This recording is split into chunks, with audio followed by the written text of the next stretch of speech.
Good morning, everybody. My name is Tony Iovino. I'm the Assistant Director here at the Oceanside Library, and this is my Introduction to Birding course.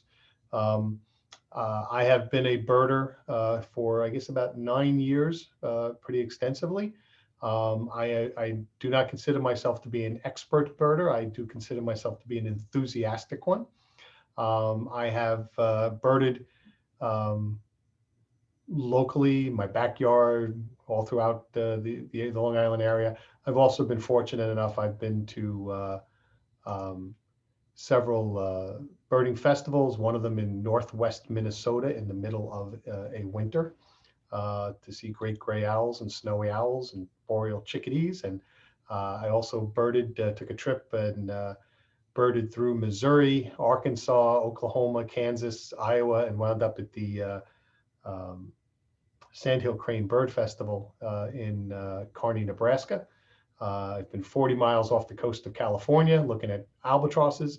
So I've had an opportunity to bird around the country, from the Everglades to Maine. But again, I don't consider myself to be an excellent birder. I don't hear birds very well, and I don't see very well. So as I said, I try to make up for it by being enthusiastic. And I want to pass this along to you. I started birding, quite frankly, by watching a movie. And it's a movie I highly recommend for you. It's called The Big Year. It's with Jack Black and Steve Martin and Owen Wilson and Angelica Houston. And it's based on a true story of three birders back in 1997, I believe it was, who tried to break the record for seeing the most number of bird species in North America, which for some reason does not include Mexico. So I guess the birders are sometimes geographically handicapped. Um, but see the most number of species in 1 year. And so the movie caught my attention. I had always kind of liked birds, always had bird feeders in the backyard, but I grabbed a pair of binoculars and I went to the woods in Rockville Center. And for the first time in my life, I saw a woodpecker. And that kind of hooked me. And then later that afternoon, I was sitting on my porch and I'm looking at my bird feeders, but this time using the binoculars. And I saw a bird that I kind of always thought was a sparrow, but it had a little red on it, and I knew it wasn't a cardinal, and it turned out to be a finch. It turned out to be a house finch, which probably had been in my backyard for 20 years, and I had just never noticed it. So some people ask me, what made me become a birder, and I always say it's the finch that did it. So I'll go through this with you. These are the basics. We have some of this material that you can borrow here from the library. And the wonderful thing about birding is that it's literally something that you can do walking out into your yard to more of an extensive travel.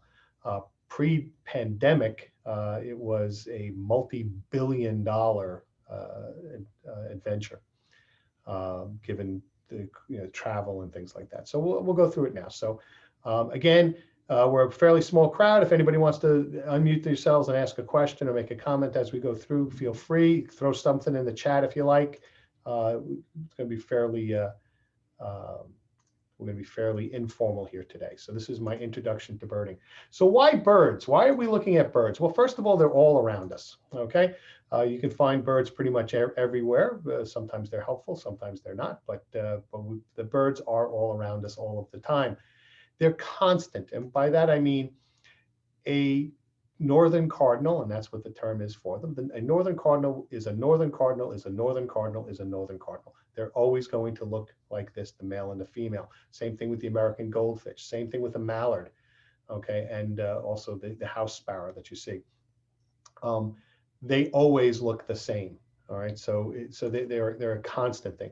When you go down to the beach and you see the gulls, there is no such thing as a seagull, but when you go down and you see a gull, typically at most Long Island beaches, there's 3, 4, 5 different kinds of gulls that you can see just scanning along the beach.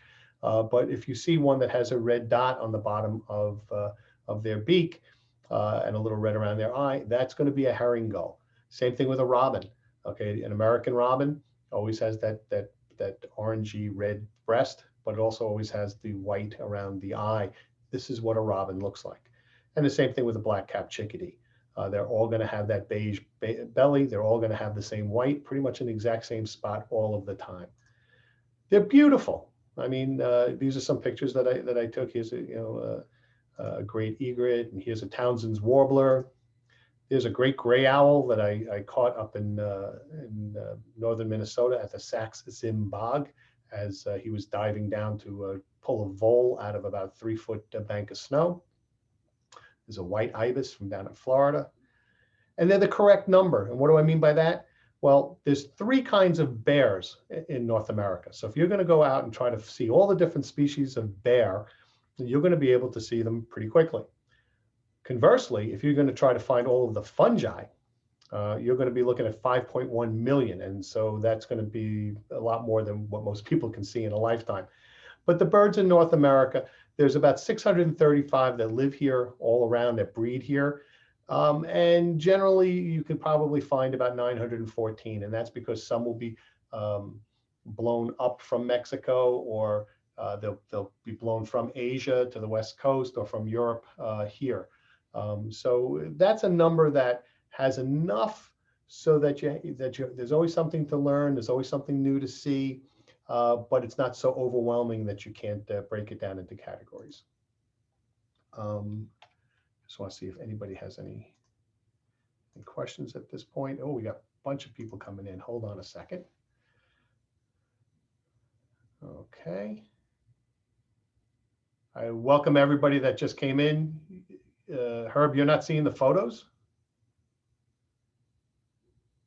Okay, I shared my screen. I'm not seeing the photos either. No photos. I just hear you talking, and so I don't know what you're talking about.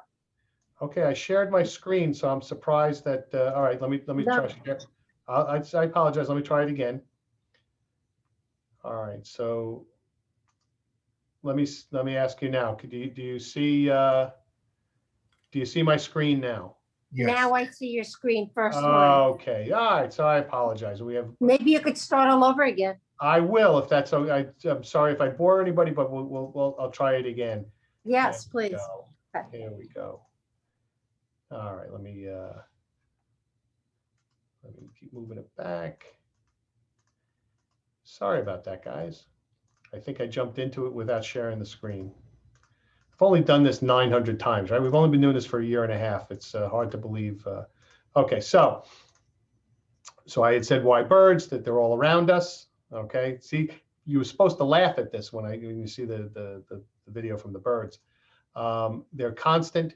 So when I said that a northern cardinal they're always going to look like this, and an American goldfinch are always going to look like this, and the mallards are always going to look like this. And the same thing with the house sparrows. The gull, as I said, this is a herring gull, always has the little red on the beak here and red around the eye. The robin has the red breast and the circle around their eye. This always has this beige tuft kind of area, and the white, that's a black-capped chickadee. They are beautiful, all right? And that's a Townsend warbler. Very pretty bird. That's the great gray owl that I took a picture of and was able to get it as it was ready to attack in mid-flight. It's a white ibis from down in Florida. When I say the correct number, there's 3 kinds of bears. There's 5.1 kind of fungi, and in America we have North America this number, the 914 and 635. They're fun to watch. Okay, and they are, and you get to know them, and you get to know their antics, and you'll get to know how they like to move about. There's a community here on Long Island. We have 7 Audubon Societies. There's a community of birders, and as opposed to some other groups, I have to tell you, it's a very welcoming community. It's a group of people that are constantly looking to try to help people, to share their experience with people. It really is an excellent group of people that we deal with. There's festivals, there's tours, there's online groups. The U.S. Fish and Wildlife Service, now this is obviously pre-COVID, estimated that birders spend about $41 billion per year, generating 660,000 jobs. And that's because it's not just a matter of buying books and magazines and binoculars and scopes and audio equipment, but there's a lot of travel involved. And so when you go to one of these festivals, typically there's hundreds of people that are involved, and they're coming from all over the country, sometimes all over the world. And they fly. I mean, how cool is it? You know, it's actually sitting there watching them fly. So some tips. The first thing is to start with bird feeders. And there's three basic kinds of bird feeders. There's, starting from the right, there's hummingbird feeders. You have to be careful with them only because sometimes you have to make sure that they stay clean. This is sugar water, and it has to be cleaned fairly regularly. The middle kind is a feeder. There's feeder that for all different size seeds. And then there's feeders that have, the ones that I like, they have a little contraption so that when the too heavy a bird sits on there, or a squirrel sits on there, the stem that they sit on slides down, and it closes a door to close off the seeds. And that seems to be the most effective as far as squirrels go. But my favorite feeder of all is the Suet Feeder that you see on the left-hand side. There's single pack feeders and there's double ones. And the reason why I like those is because they'll attract birds that you might not otherwise typically get in your backyard. You will get woodpeckers that will come to your bird feeder. You will get grackles. You will get some of the quote cooler birds for the area to come in. So you can always start with feeders and then move from there. Okay. So what do you need to bird? You need your ears. Okay, you're going to want to hear, and part of what you're going to want to use the hearing for. Some people, and I wonder, I've been looking to see if there's any kind of studies to see whether musical ability and the ability to recognize bird songs interplay. I cannot carry a tune, and I have difficulty in identifying some of the bird songs. But you use your ears to hear where the birds are, so to start to zone in and to try to identify them. Obviously, you need your eyes. Most of what you're going to be doing is going to be looking to identify what you're seeing, because there are sometimes small differences between species of birds. But once you know what you're looking for and you can kind of see it, it gets to be kind of cool.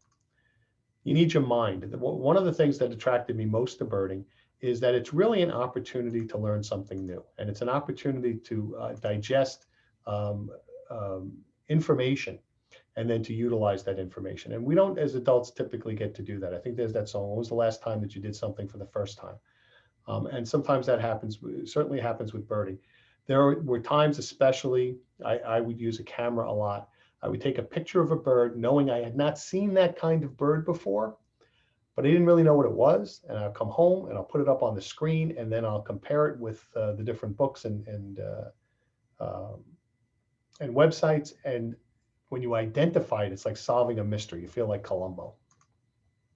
Binoculars are key, only because, again, some of these details are small, and you're going to want to be able to bring the birds closer to you. Now, there's all different kinds of binoculars, and they're all different kinds of strengths. And just to kind of give you an idea, you're going to see there'll be numbers. There'll be 8 by 40, 10 by 42, 10 by 50. And what they mean is this. The first number is how many times it magnifies something. So an 8 will magnify something 8 times, and a 10 will do it 10 times. And so that's the first number that you need to look for. 8 is pretty much the minimum that you're going to want, and 10 is really the maximum in the most circumstances for a set of binoculars. And I'll explain why in a second. The second number is how much light the lens will capture and deliver to your eye. And the more light, the better. Okay. So if you have a choice between an 8 by 40 and an 8 by 42, you can afford it, you're going to want to go 8 by 42. You want more light in. Now, one of the things that happens with that first number, that magnifying, is Um, depth of field. When you have, when you're using binoculars that has an 8, things that, let's say, and I'm going to kind of make these numbers up, but just to give you an idea, that are within a foot long of depth will still be in focus. Okay, when you move to a 10, things will be bigger and sharper, but your depth of focus might only be 6 inches. And with birds, since they're always moving around a lot, you have to feel which way you're more comfortable, because the birds, if they're moving in and out from you, may move out of focus much more quickly with a 10 than they will with an 8. But those are the numbers, and an 8x40 is a great binocular to start with. Binoculars, typically, the more you are willing to pay for them, the better they are. It's one of the few products that I can say that fairly safely.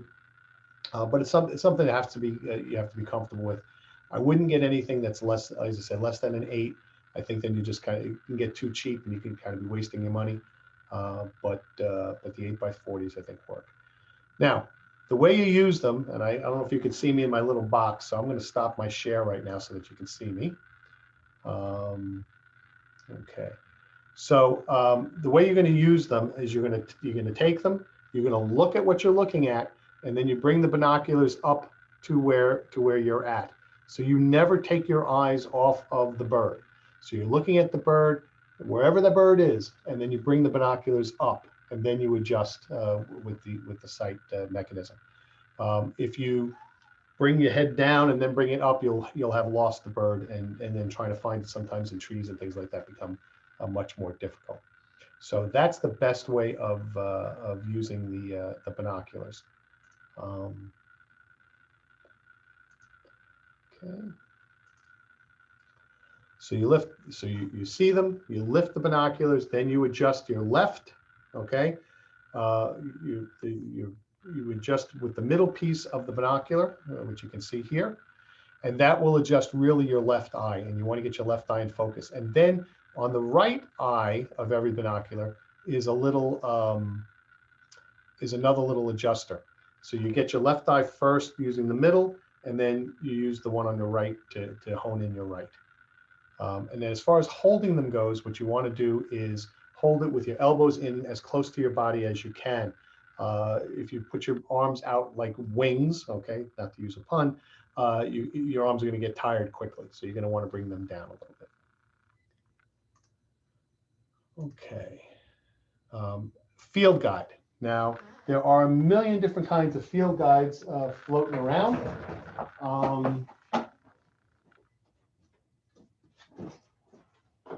They look like books like this, okay, that you can see. It's about that big. Sometimes they're like this. They can be hard covered. They can be soft covered. Sometimes they're covered with a semi-leather kind of a leatherish kind of a thing. And here's what's in every field guide. There will be explanations. The birds are all put in the same order, okay, all of the time. They're broken in by families and then by species. They all have photos and pictures, okay? So like, for instance, holding it up here, you'll see that it has pictures on the one side and then explanations on the other side. They all have that. Some use photos, some use paintings, okay, actually.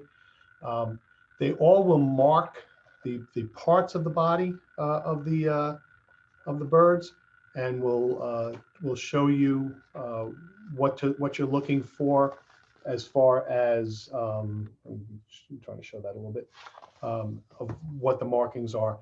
And they all have a range map, and the range maps continually change. And that's how I came to absolutely believe in global warming, was because you have millions of birders going around taking sightings, and we can see how the birds' ranges have changed over time.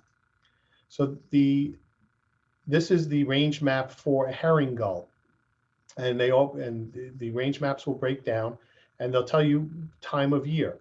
So the blue, for instance, this is where you will see the bird in the winter. If you're in North Dakota,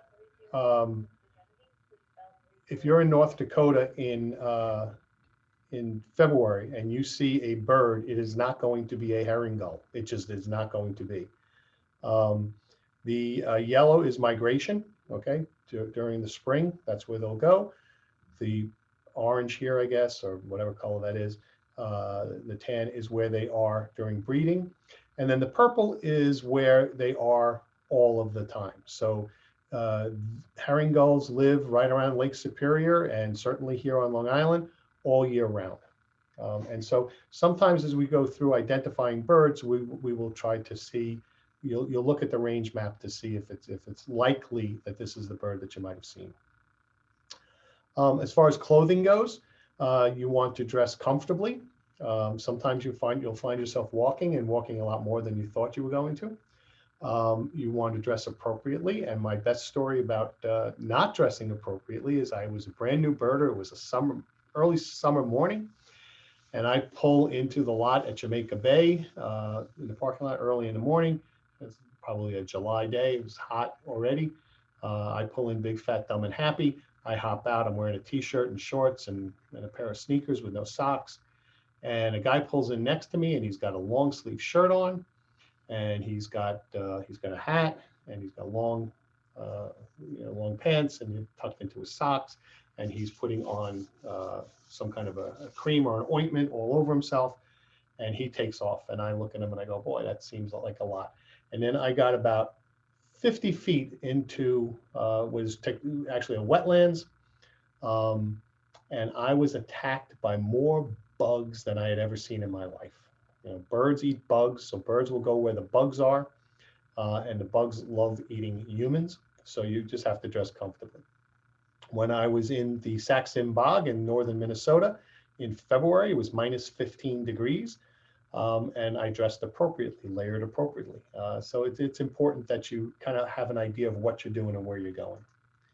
Never wear white. That's one of the words, the things that birders will tell you. I don't know if it's really actually true. I don't know whether birds really care one way or the other, but if you're a beginning birder and you're going to go with a group, and I'm going to strongly suggest that, wearing something other than white is important, only because you don't want to be in a situation where people are looking at you. Okay. Footwear, again, wear something comfortable because you're going to be going into places depending on where you're going to go. So for instance, if you go down to the Marine Study Center here in Oceanside, all of the paths are either, it's not so much that they're paved, but there's clear paths, and so you can get away with sneakers or regular shoes. But if you're going to be going into an area where it's wood or where it's going to be wet, you're going to want to wear the proper footwear. And you want to go with a friend, okay? You don't want to put yourself in a situation where, particularly if you're out in the woods, etc., and you're all by yourself. And I have a couple of stories where I broke that mantra and almost regretted it. So it's always helpful if you can go with a friend. If not, like I said, again, it depends. Do you need a friend to go with you to walk in the Marine Study Center? No. If you're going to be going into the deep woods out in California, yeah, I probably should have taken a friend.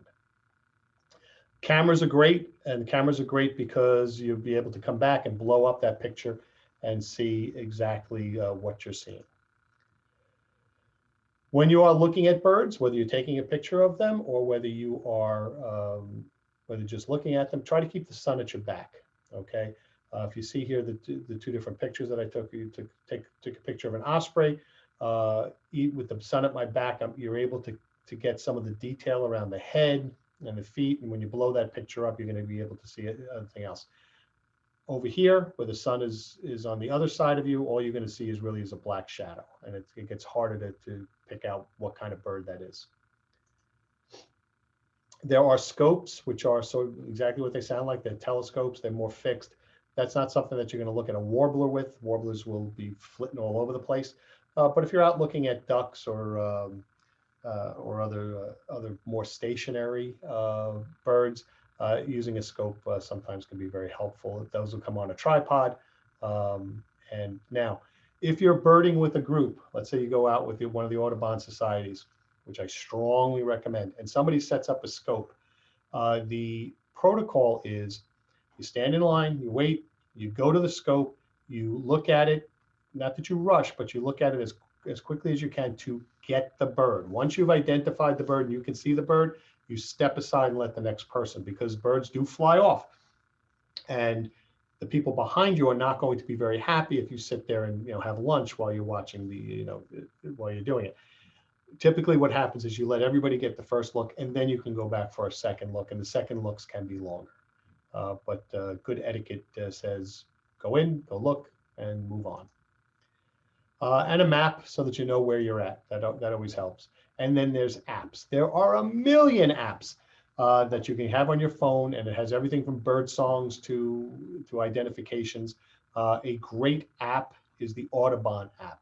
The Audubon Society puts out a terrific app that has all kinds of information on birds, so you can see very quickly what you're looking at and be able to find it and find out more information about it. Always bird the parking lot.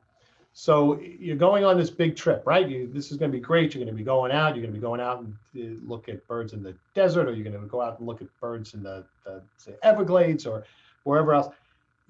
Or right here in Nassau County, you're going to go walk into one of the parks. You pull into the parking lot. The first thing you do is, before you move away from your car, is look around all of the edges of the parking lot, because birds love edges. The most disappointing thing for me in birding is walking into a woods, because once you get out away from the edges, until you get to some kind of an opening or a glen or something, you're not going to see much. Birds don't hang out pretty much in the woods. They hang out on the edges of the, there are some like woodpeckers and things that do, but most birds hang out on the edges, and then they dive out to get food, and they pop back in for safety. And so you very often will find a lot of really cool birds in the parking lots, but not this parking lot. Okay, if you're standing around a Trader Joe's parking lot with a pair of binoculars, that has disaster written all over it. Okay, so I mentioned that there's a bunch of apps. Audubon has an app. There's an app called iBird, which is excellent. Peterson's has one. There's all kinds of birding software to keep track of what birds you've seen. Okay, birders are very we're certainly on the spectrum. We definitely do like to keep track of what we've seen and where we've seen it, and what counties and what states and what areas, and when we saw it and how many we saw. There's a lot of that kind of data that birders keep track of, and using the birding software is really a terrific way of doing it. I want to show you three websites. Before I do it, does anybody have any questions up to now? Anybody want to unmute themselves, ask any questions? Tony, I had put in the chat. Do you wear your glasses when you use the binoculars? Or you think? Yes, I do. You know what? I apologize. When I share my screen, I don't see the chat. Yeah, what happens is all of the binoculars have these rubber cups at the by the eyepieces. When you're wearing glasses, those cups fold back so that your glasses basically come almost in contact with the glass itself, and it's the best way. It's absolutely the best way of using it. Anybody else have any questions? Okay, so there's three websites that I want to talk to you about. The first one it's called Whatbird. Just want to make sure, can everybody see this Whatbird? Anybody? Can you see this website that I'm sharing? Herb, can you see this? No, just see the list which says Whatbird, but don't see the website. All right, so I'm going to stop my share. Yeah, that's what happens with Zoom. Sometimes you can't move on. But now I'll go back to sharing. Share my screen. And here we go. Okay, now you can see it, right? Yeah. Okay, so what Whatbird does is it has a number of different features, but it has this really cool feature where you can put in the attributes of a bird that you've seen, and it starts winnowing down what the possibility is. So it starts with 966 birds in its database. So let's say I look and I say, you know what? I've seen this bird and I see it in New York. Okay, so I'm going to click on New York and go to next. And now it's winnowed it down to 313. And I say, you know what, size-wise, I look at the size and I say, you know, it does, it's small. I don't know whether it's very small or it's small. I think it's one of those two. So you can click two of those things, and now you've cut it down to 155. And then you say, you know what, what's the shape of this bird? And you click on here, and does it look like a gull, or does it look like a little sandpiper, or does it look like a hummingbird or an owl, or is it perching like? And you look and you say, well, you know, I think it's kind of perching. And so you do that. Now it's cut it down to 116. And now you say, what's the shape of the bill? Okay, these are all things that you're going to look at. Now, is it kind of all purpose, or does it have like a little cone shape to it, or is it big curved, or all these different variations? And you look and you go, I think it's pretty much a cone. It might be an all purpose. It might be one of those two. And you click it down. Now you've only come down to 114. That didn't really help you too much. And now you say color, you know, what color is it? And you look and you say, you know what, it's mostly red. I think it's mostly red. And now you click there, and now it gives you three, and it actually will show you icons. And you can look and you say, you know what, I know exactly what that is. I thought it was a cardinal, but thought it was a little bit different. So I think it's a scarlet tanager.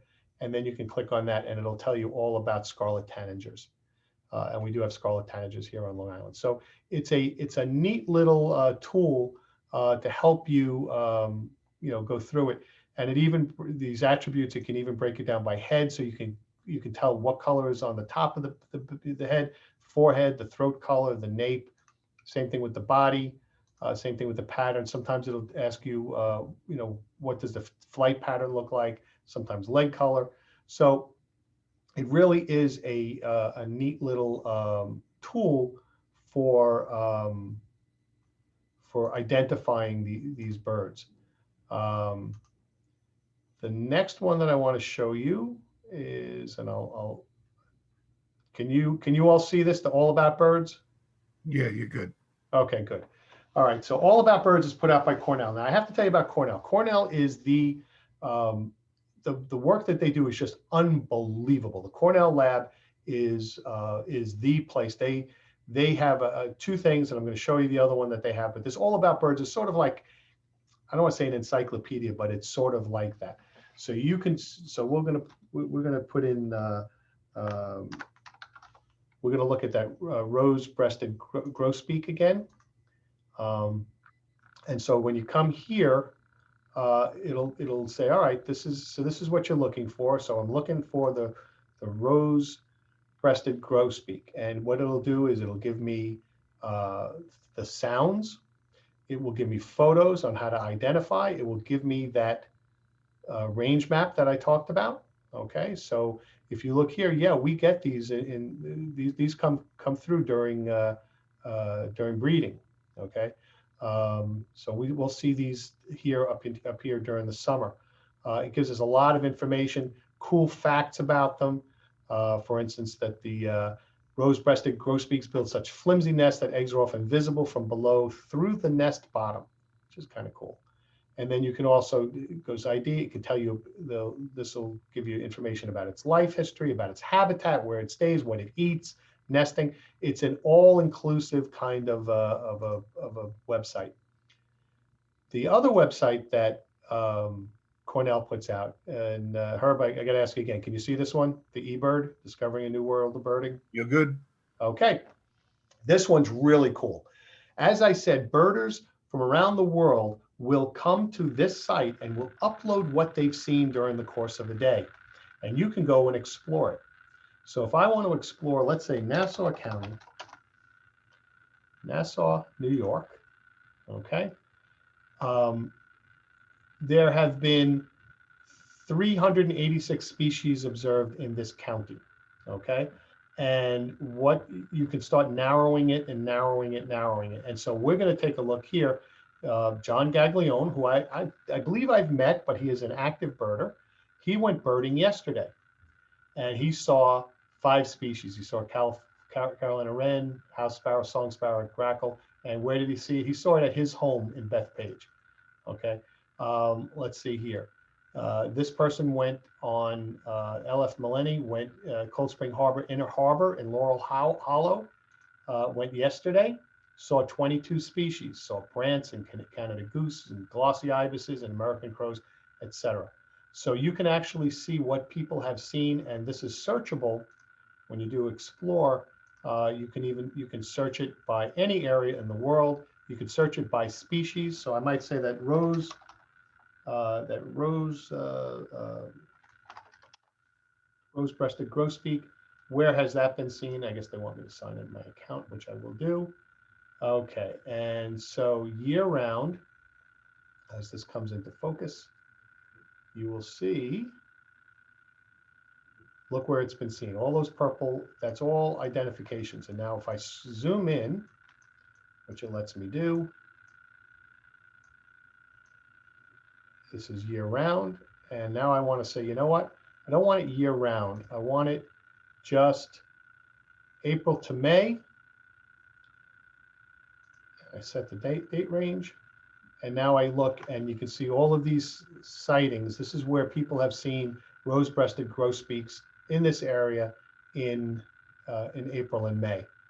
And so if you're visiting someplace, sometimes you'll go in there. I'll go in and I'll put, what I'll do is I'll put in what bird I'm looking for, or if I'm going to an area, I'll say, oh, you know, my brother-in-law lives outside of Utica. What kind of birds are floating around Utica right now? And so that's been it's a great tool. It really is. Okay. And get to it.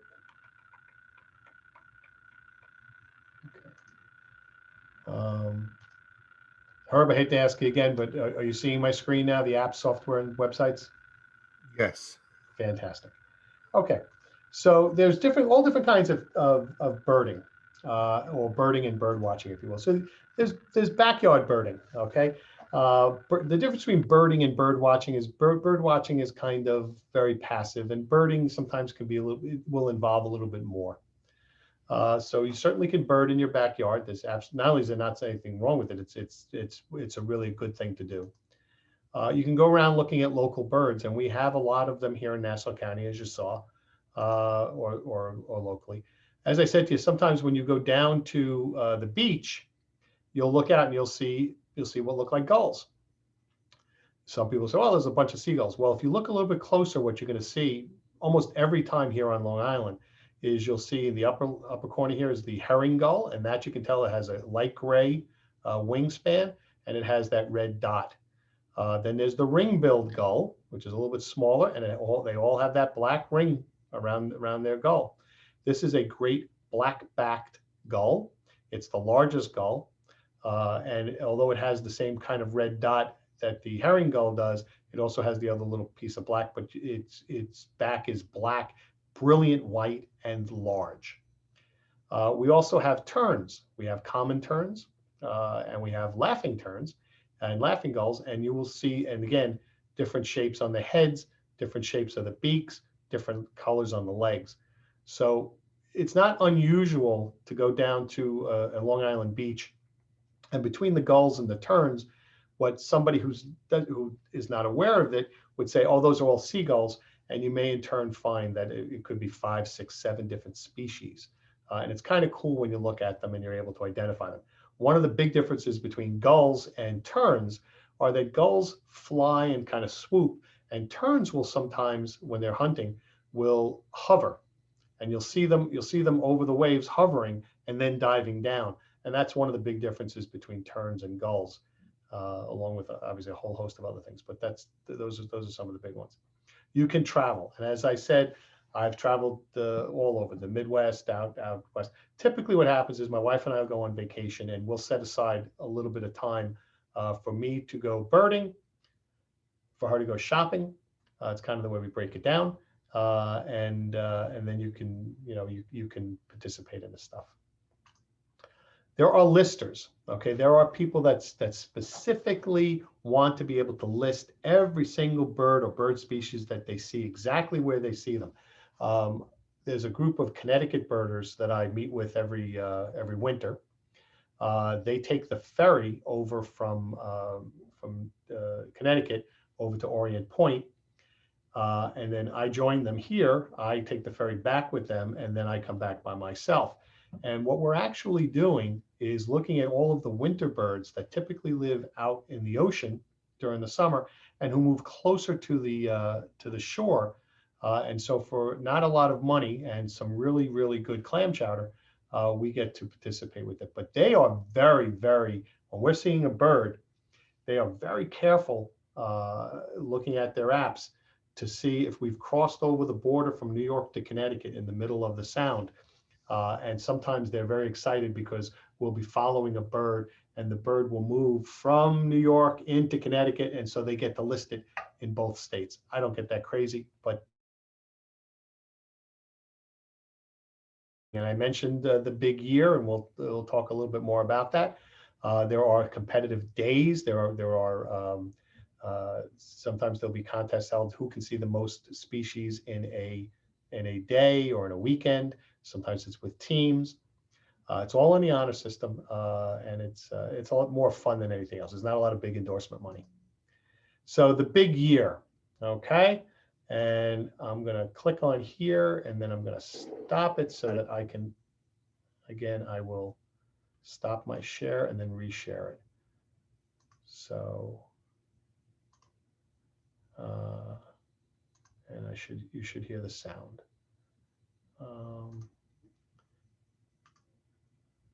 Okay, Herb, can you see that? Good to go, Jay Black. There we go. How do you become the greatest birder in the world? You have to win the big year. What's a big year? Here, I'll let this English guy tell you. So that was that's the piece of that to explain what a big year looks like. And I've actually met people that have been doing a big year. It's kind of interesting. It was a little bit on planes and run all over the place, but it's still something that goes on.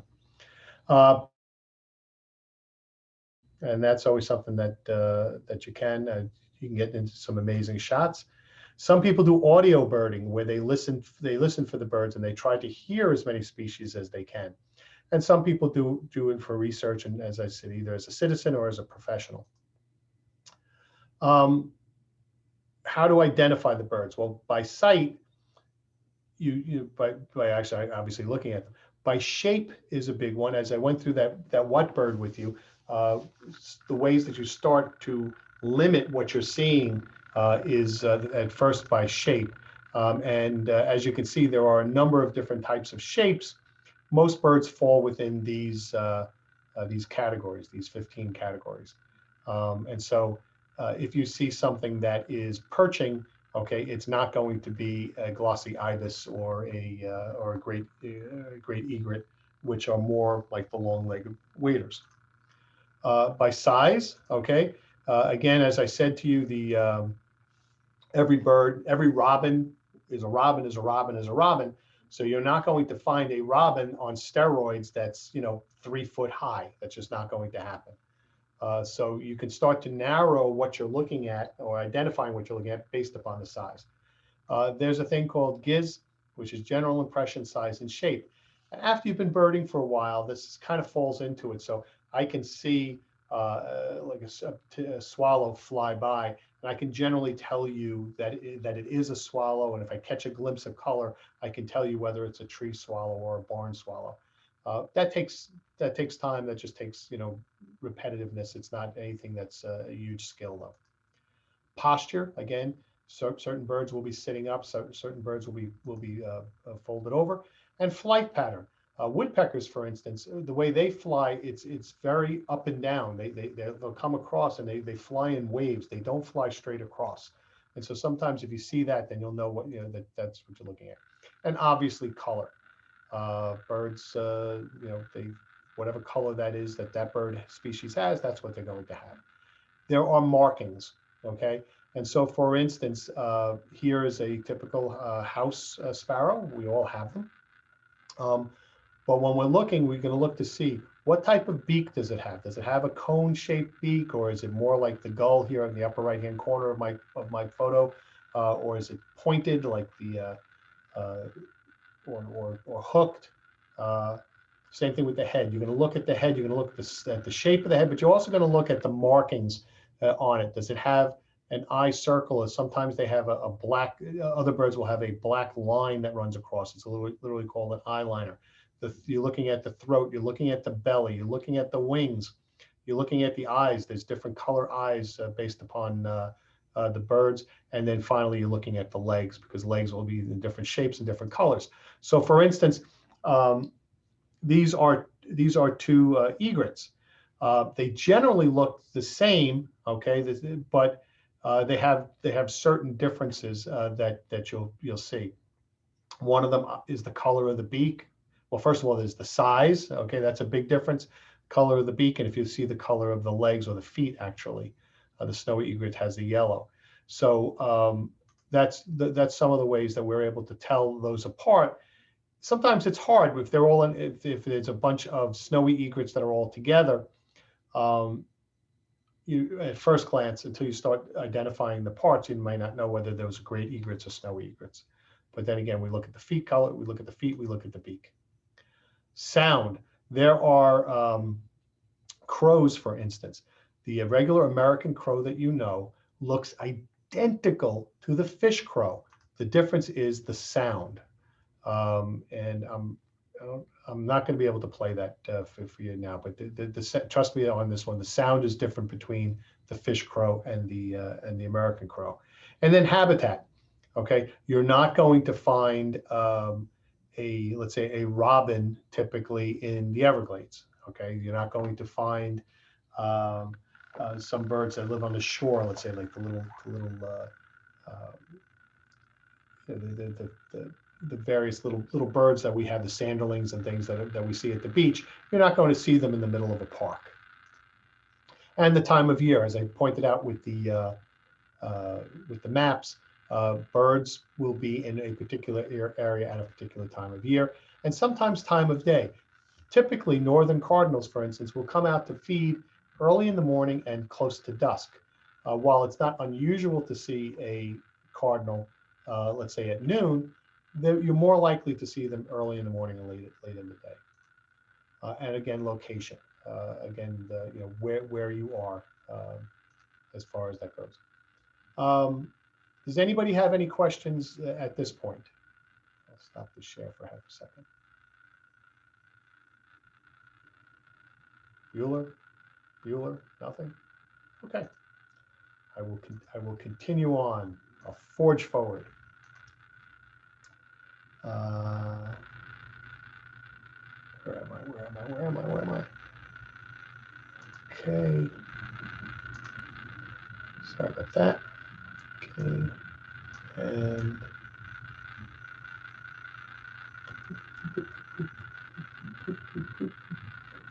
okay, America's bird. All right, so we all know that America's bird is the American eagle. Benjamin Franklin wanted it to be the turkey. And I say that America's bird is the European starling. Now, we've all seen these starlings, okay? The cool thing about the starlings and the house sparrows is that they are not native to North America. They were brought here in the 1880s as part of a Shakespeare festival in Central Park. Okay, a few dozen were brought here because the director of that play wanted to have all of the birds that would typically be found in Shakespeare's hometown to be here in Central Park. He brought over a bunch of different species. Those two survived. And as you know, the house sparrows and these starlings, you see them all over the place. So I think they're America's bird, and here's why. As of May of 1891, there were 0 starlings in North America. There are now over 200 million plus. And the amazing thing about the starling is that it is in every single habitat. You can find European starlings in cities, in deserts, on farms, in the Everglades. They have taken over. They are everywhere. Very similar to European Americans, who started out with a 0 population, and now we have 320 million. So I'm of a mind that although they are not native to North America, that they have similarly taken over the entire territory. So where to bird on Long Island? You can bird in your backyard.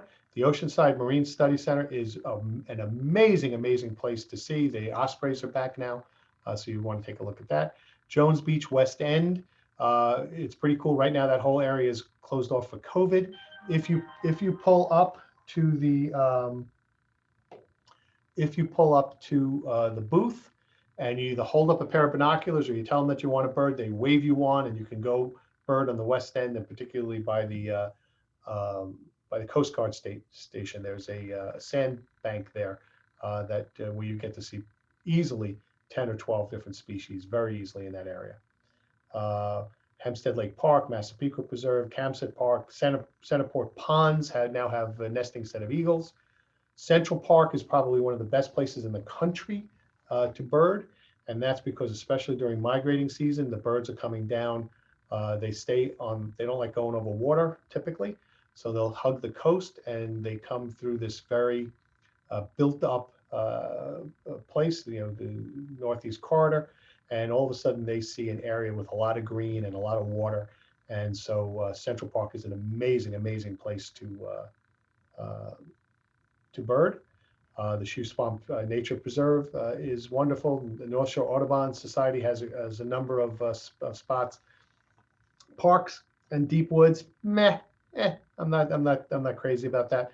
And then you can go on what's called pelagics, and those are where you go out on boats and then look at birds. Now there are birds that live out on the sea, but there's also a lot of birds that you can see better on the shore from a boat looking out, and there's both of those types of pelagics that are available. As far as ethical birding goes, respect the bird's territory. Don't approach them. You try to walk quietly and cautiously. My favorite story with that is I was birding outside of Las Vegas. I was at a sewer treatment plant outside of Henderson, and it was all fenced off and had a bunch of ponds, which were really the treatment holding ponds. And it was right next to a desert, so it was almost like an oasis for the birds. And I came to the back of it, and I had to walk maybe about 50 or 60 yards to get to the next pond along this one path, and out jumped a greater roadrunner, a roadrunner. And it's about the size of a chicken, and it looks just like a roadrunner that you see in the cartoons. And so he jumped out in the middle of the path, and I took I stood there, I took a bunch of pictures, but I had to get moving. I had things to do. And he wasn't moving. So I gently took a step towards him. He took a step away from me. I took another step towards him. He took another step away from me. And after doing a few of that, I realized I was doing a slow motion chase of this roadrunner, and I was expecting to see the coyote with a rocket coming flying next to me, or an anvil from the Acme Anvil Company landing on my head. But you try not to disturb the birds. That's really what all of this is about. You don't attract them. You make sure that you don't try to attract them just with food and things like that. And you try to use flash sparingly. The biggest thing is just to respect the birds and respect the fellow birders. Pishing is a little bit controversial. Pishing is making the sound that sounds exactly like it says. It's like psh, psh. Apparently, a lot of birds think that is either a warning or it's a predator, and they will come out to see what's going on. Again, a lot of birders use it. I think it's cheating. I think it's disturbing the birds from the natural habitat. I don't like to do it. Same thing. A lot of birders will use their phones with the little microphones attached to it and do out calls for birds, and you can get them on any of these apps. And so if you're looking for blue jays, so you use the blue jay call, and it will undoubtedly attract blue jays to come and look at you. But again, I think that's taking them out of the natural setting. We've talked about ethical birding. Again, it's don't damage the habitat. Don't harass the birds. Don't try to flush them. Respect private property. Okay, you can get excited about following a bird to see it, but again, you have to respect private property. Try to avoid aiming your optics at people's homes or people. Okay, you may be looking at the gull behind the girl in the bikini. I don't know whether she will appreciate that, and I don't know that your spouse will appreciate that. So just, kind of be a little bit careful about that. And be a good birding ambassador, share information with people, follow the rules of the area. As far as books and movies go, since this is a library presentation, the book The Big Year, A Tale of Man, Nature, and Fowl Obsession was what the movie The Big Year was based upon, and it is an excellent book, and it's an excellent movie. Kingbird Highway by Ken Kaufman. Ken is one of the premier birders in America. Kingbird Highway is based on his true life. He dropped out of high school in the 70s and went birding around when that really didn't exist. And so it's a story as much about birding as sort of a coming of age. And also, he backpacked and he hitchhiked across America to an America that probably doesn't exist anymore. For those of us who are, I'm 62, so those of us who are of similar age to Ken, it's kind of like the thing that you always thought you might want to do, get out on the highway. Birding on Borrowed Time is by Phoebe Snetzinger. Phoebe is generally considered to be the greatest birder ever, but she was a very, very troubled woman. She missed funerals, she missed children's weddings. She ultimately saw about 10,000 birds worldwide, but at a tremendous cost. Her book is a cautionary tale as much as anything else. Movies, The Big Year, A Birder's Guide to Everything is wonderful. And then there's a wonderful documentary called Birders, The Central Park Effect, that follows birders in Central Park and about Central Park, which is really an excellent movie. So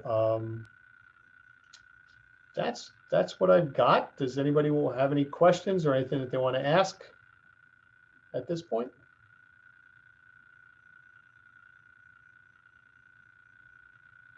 Anybody still awake? Explain pigeons. Sure. Pigeons are actually, the actual term of them is rock pigeons. And I have seen them in their natural habitat, which is on the sides of cliffs and in mountains. And I have to tell you, when you see them out in nature, they are beautiful. Okay, they have all of the various colors that you see, and they are really tremendous. They are one of the species of bird that has really adapted to humans, and so they get along very well on our garbage, and so that's why they've expanded so well here. I'll give you another story. Canada geese. Okay, Canada geese. This is a story of how quickly humans can absolutely change a species. There is a contest in New Jersey called the World Series of Birding, and it's a weekend contest to see how many birds people can see, and it's been going on since the 1920s, certainly the 1930s. And every team submits a list of all the species that they saw in New Jersey on this particular weekend. It's in December. Somebody went back and looked at those lists, and they analyzed the data, and what they came up with was how many lists listed a particular species each year. So for instance, a house sparrow, okay, pretty much 100% of the lists from 1930s something to today has a house sparrow on it. Virtually nobody had, let's say, a summer bird like the osprey, okay, that leave in the winter. So nobody had those. But what they found was that back in the 30s and 40s and even into the 50s, virtually nobody had Canada geese on their chart. Very small number. Once you got into the 60s, the number started climbing. And by the time you got into the 80s, 100% of those lists had Canada geese. The answer is we created the ultimate ideal habitat for Canada geese. Canada geese like to eat short grass. They like to be in short grass that's away from bushes and things that would hide predators. So they like those open fields with short grasses. And we created those with our parks, with our schoolyards, okay, all the places where we know the Canada geese like to go hang out. We created it, and over time we have turned this species, which was a 100% migratory bird, They would take off in the winter. You would not see geese here in the winter. And now, they fly south, fly south for the winter. Now they're here completely. You add into it global warming, where our winters are not as severe as they were. And now what you have is the problem that we have where these Canada geese stay here when in fact they're not supposed to be here. They're just flat out not supposed to be here. So sometimes that happens.